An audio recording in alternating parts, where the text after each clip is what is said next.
The Victorian Liberal Party is downplaying the resignation of its senior communications director, denying the departure is the result of a rift with Matthew Guy's new chief of staff. Labor is trying to get more mileage out of the integrity scandal less than 3 months from the state election. For the latest now, let's go live to our Victoria political reporter, Simon Love, at Parliament there. Simon, has Matthew Guy's leadership been damaged through all this drama? Well, talking to sources right across the Liberal spectrum, certainly beyond even on Spring Street, the perception of Matthew Guy's leadership has certainly taken a hit. Whether it's a fatal hit, well, time will certainly tell. There are certainly people on the other side of politics trying to make mischief out of this, suggesting, even to me, one senior person in the Labor Party thinks that Matthew Guy finds himself in a similar position to Dominic Perrottet and may not even survive all the way through to November the 26th. But Liberals that I talk to say that his leadership for now is safe and they want to move on from the integrity scandals and also the turmoil that has engulfed his office, and particularly the appointment of that key crucial role, the Chief of Staff role. Now, the development today, Kieran, is that Matthew Guy's senior communications director, the very experienced former executive producer at both the 7 Network and former Brisbane director of news for the 9 Network, Lee Anderson, has resigned his position. I understand that the resignation was made for personal reasons. However, the Herald Sun has been reporting that there may have been a rift between Mr Anderson and also Nick McGowan, the new Chief of Staff in Matthew Guy's office, who came into the role after Mitch Catlin resigned amid a donations integrity scandal. So the Liberals' most senior female in their state leadership team, Georgie Crozier, fronted the cameras alongside David Davis, the Liberals' leader in the upper house today. No sign of Matthew Guy.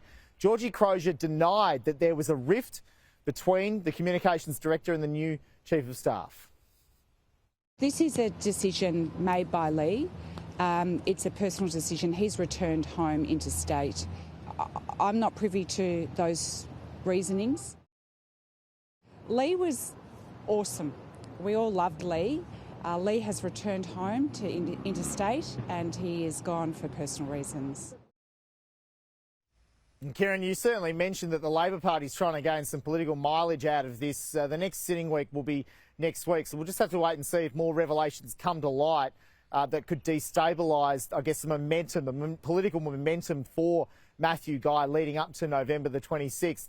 The government, again, has put out their so-called attack dog, the Minister for Government Services, Danny Pearson, to make light of all this situation.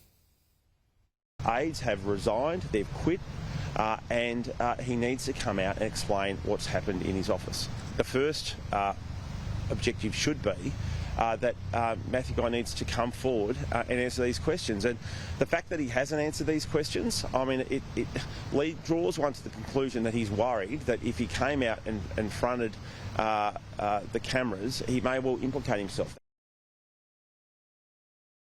And Kieran, they've certainly shuffled the decks quite quickly in Matthew Guy's office. Alex Woff has been promoted into the role of communications director, and they've also promoted another young Liberal by the name of Anya Wolf. So they're moving quite fast in this to try and cauterise the damage and seize and get the momentum right heading into the election. But certainly it's an untidy situation.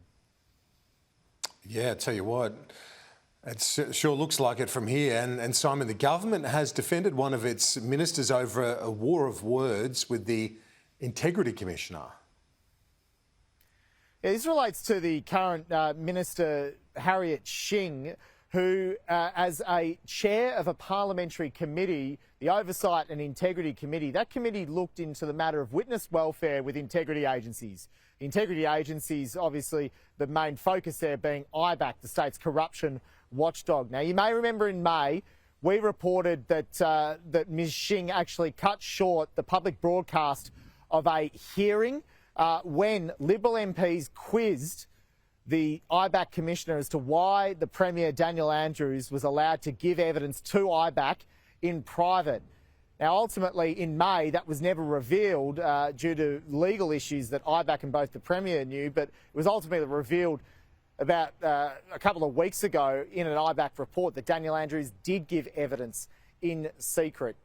There's been a bit of a war of words between Liberal and Labor MPs on this committee after the IBAC Commission came out swinging in a parliamentary submission talking about grave concerns about how the committee conducts itself.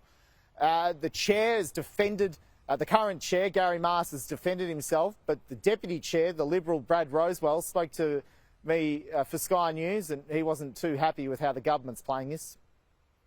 I'm accusing the newly appointed Labor chair, the fifth chair of this committee in 4 years, of being tardy, being political with a parliamentary committee process.